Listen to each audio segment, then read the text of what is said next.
Today I'm going to show you how to properly remove your doll's hair to get her ready for a reroot. Now the first thing you want to do is make sure that your doll's head actually is warm enough to remove from the body without breaking the neck plug. You can warm your doll by either sticking her in your cooking oven of your kitchen on the warm mode, or you can use a blow dryer. Be careful not to get too close to the hair. If you are working with Saran or Kanekalon hair, there is a high chance of burning your hair.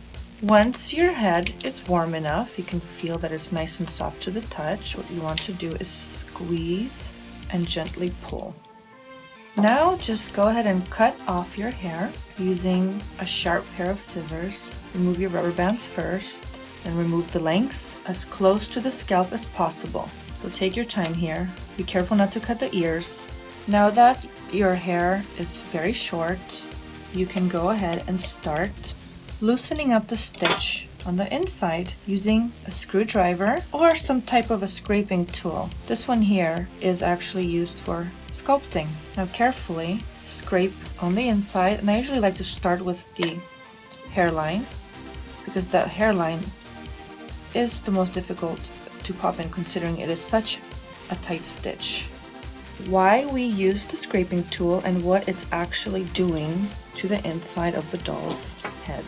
If you notice, here is the stitching of the doll's hair on the inside of the head, which basically is like a lock stitch, therefore avoiding the hair from pulling out.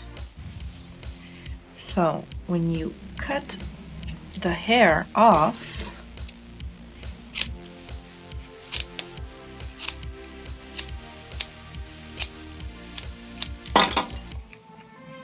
what you're doing is actually scraping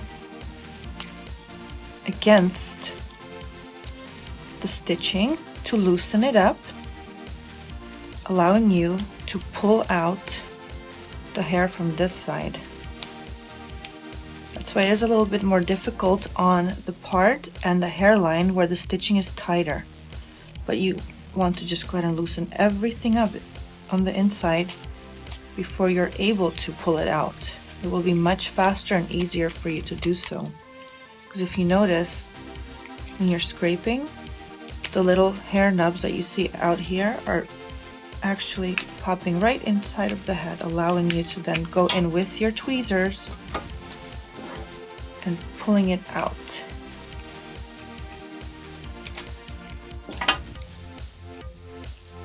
Here's the part.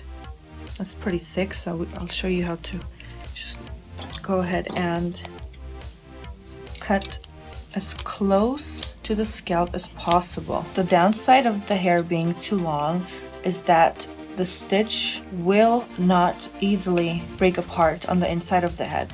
And you can use your scissors, but I wouldn't recommend it because you can poke through the head if you are a little rough. But I will go ahead and show you. And you're loosening the stitches on the inside. Make sure to keep your head soft while you're working on it. It will really help to loosen up the glue and really get in there to be able to remove every last piece of gunk and buildup.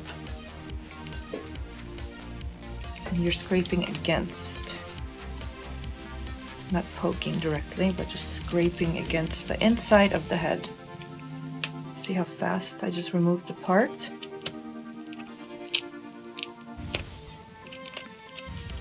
And then you can go in and remove the excess hair.